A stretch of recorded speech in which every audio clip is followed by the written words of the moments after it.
Wedding nights can make you nervous or create some anxiety for you as a man or as a woman, especially if you have not had sex before.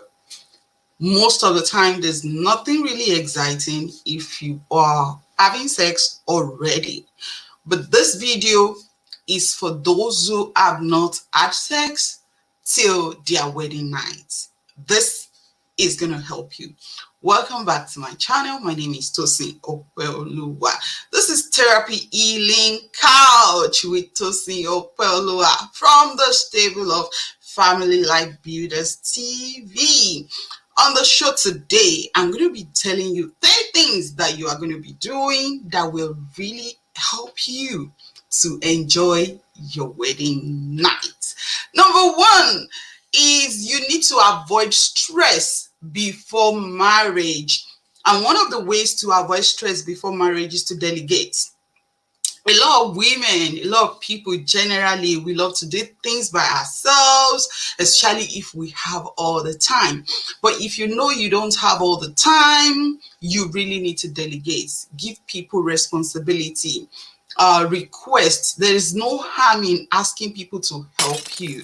So ask people for help, and I'm so sure they will be willing, more than willing, to help and show you that favor for your day. It's going to be for your day. They are going to do that for you. Number two, you need to avoid conflicts. This is very, very essential. On the wedding day, a lot of things come up. Your makeup artist might not show up on time. The person tying gele might not show up on time.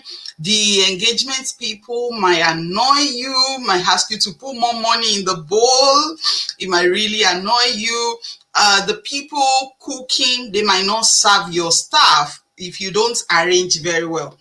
So at the end of the day, something might just go wrong. No matter what goes wrong, on that day, make up your mind that you are going to be fine. Everything is going to be fine. Let me tell you one truth. If people don't eat on your wedding day, they will go back to their house and eat because they've been eating before they come to your wedding. And you are going to settle that. Most women worry about what people will think, what people will feel.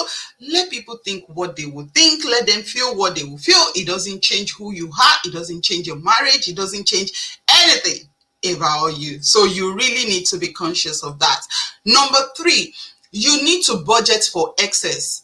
If you budget and have excess, if you don't have a reason to worry about money after the wedding, then you are going to have, you're going to be in a relaxed mood, because one of the ways to enjoy sex on that day or after that day, or generally for women, is to be able to relax. So if you don't relax, you're not going to enjoy sex that night. So it's essential for you to not have financial worries at all on that day.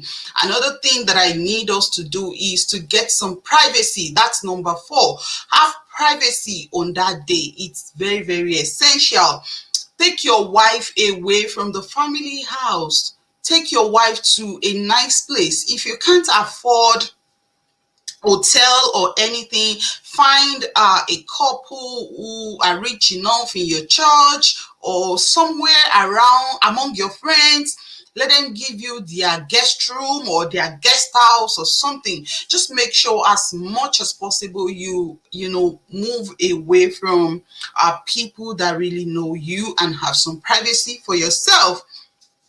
The next thing is, it's very essential. Part of the reason, before I go forward, part of the reason for having this privacy is also to avoid unnecessary cultural rituals, whether you like it or yes. Yes, God keeps his own people, God preserve his own people, but as much as you can, avoid rituals of like in some culture, there's a way they welcome new bride, which they don't do for the husband most of the time. So I'm wondering, why the bride? Why not the husband? For example, pouring water on the feet of the bride and all that. Those things are not necessary. What's the benefits? Because anything we are doing, we need to ask ourselves, what's the benefit? What's the reason? What's the purpose? You know, this ritual is superstitious. I hope you are able to grab that wisdom. Number 5, get lubricant. It's very, very essential, because if you don't have a lubricant and you have not been having sex before, or you've not had sex before, is going to be a little bit difficult. It's very essential. I'm still on number 5. You need to clean up that place. Clean up that place, please. It's very essential. Both the bride and the groom, shave your pubic area, make sure it's very, very clean, and then you can get a lovely nightwear.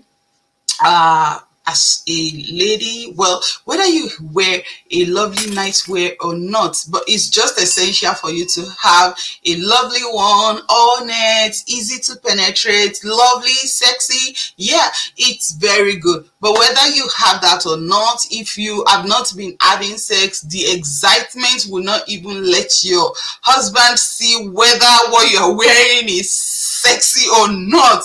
They are going to get ready to eat you raw, as in raw. Now, number 6, it's very essential to have enough foreplay. Most of the time, what I've seen in therapy is when we have the bride who has not been sexually active, and we also have the groom who has not been sexually active, it's always very, very difficult for them to understand the need for foreplay, because all the man wants to have is just to penetrate. And at this point, I want to say that maybe in my next video, I'm going to be teaching the bride on how to prepare ourselves for sex, psychologically, physically, and emotionally, because that's very essential. Most of the time when you see someone who have not had sex before they get into their marriage, it's probably because, especially for a lady, it's probably because your parents have told you so many things about sex, why you shouldn't have sex and all that, and that makes you to close your mind towards sex. And your brain does not know the difference. Your mind does not know the difference. What have happened, what has not happened, your subconscious mind. So in your subconscious, it's written there already that you're not going to have sex. Sex is not good. Men are bad and all that. Don't allow a man to touch you. All those things are there. They are ringing in your brain. So you really need to reprogram your mind and get ready for sex with your husband in your very marriage. Yeah. Number 7. And don't forget, you need to read books. I'm going to go against watching blue film to prepare yourself for sex in your marriage. It's different for a woman, but for men, they are easily turned on by what they see. So if a man keeps watching blue film to improve sex in your marriage, it's not going to work. He's going to get addicted to the blue film and not to you. And addiction can be very terrible. For him to be able to come out of the addiction, it might take you another 10, 20 years or 30 years, or for the rest of your life, and he's going to pass it down to your children. So it's very essential, as much as you can, don't watch blue film to learn sex in your marriage. The most important thing to do is to buy books. There's these old books that virtually all of us read, and that's The Act of Marriage. Go and get the book. There are several books also out there, that you can really read and learn the acts, the good and the real acts of sex from. Number 8, okay? It's very essential for you to, after the foreplay, make sure that both of you are really ready to penetrate. So for the man, Ask her, is she ready for you to penetrate? If she's not ready, then that means she's not ready. So you can really know if she's ready by touching her vagina and be able to see that, okay, she's ready because she's going to be wet. And that is it. So it's very essential that you read and read and read and read. Very, very essential. The next thing that I need to say, I think that's number 9. Speak with an experienced or matured adult. It's very essential. If you're very close to your mom, you can ask your mom, but most African parents don't always talk about sex. Not me.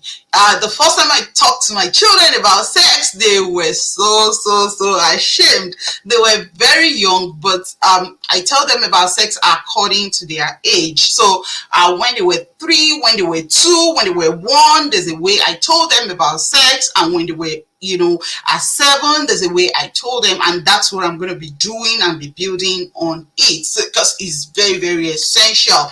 The next thing I want to say is that would be number 10. See a therapist if things doesn't go well. Don't keep it to yourself.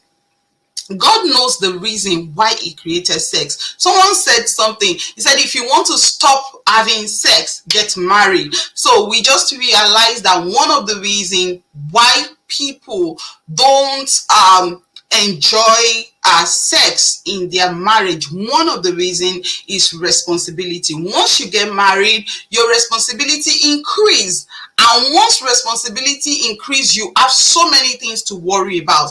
And that's why I will always encourage you, get things right before you go into marriage. If you can't feed 3 people, don't get married. If you can't feed 3 to 4 persons, don't get married. So make sure that you are fully ready for your marriage. Get things right, do things right, so that you will not be stressed financially. And sometimes not only money will be the issue that we make your marriage sexless. Values also. When values change, when how you view things change, when this person say no, you have to brush before we have sex, and this other person say no, if this person says okay, you really need to clean up that area before we can have sex. We can't have sex when I'm menstruating. We can have sex when I'm menstruating. Those things are very, very essential. Your value and having financial be free, not primarily financial freedom now, because you're just starting your life, and some can actually start their life with financial freedom. And I think I will part of the videos that I'll be making next in this couple series, a new couple series, is going to be on how to get our finances together before we go into marriage at all. And then the next thing I'm going to be talking about is how you can actually grow your values and have the same values, so that you can really focus on what is right and what is correct for both of you. If this video have really helped you, or you've been able to learn 1 or 2 things from it, hit the like button, hit the subscribe button. I have a lot to give. However, I'm also in school, so I have so many things. One of the courses I'm taking, in my first master's, when I was in Texas, I had a sex therapy, but this very course I'm taking, this one of the courses I'm taking this semester, is sexuality in counseling, and it's been so awesome. And this gives me lots of motivation, and I said this is going to help lots of people out there. So I'm going to do all I can to make sure that I study well, especially not only to pass that course, because of course I'll pass it well, but also to be able to teach someone out there about how to be a better person in that marriage. Till I come your way again, my name is Tosin Opeoluwa. You think this video will help someone, don't forget to share it, and I will see you next time. Bye for now.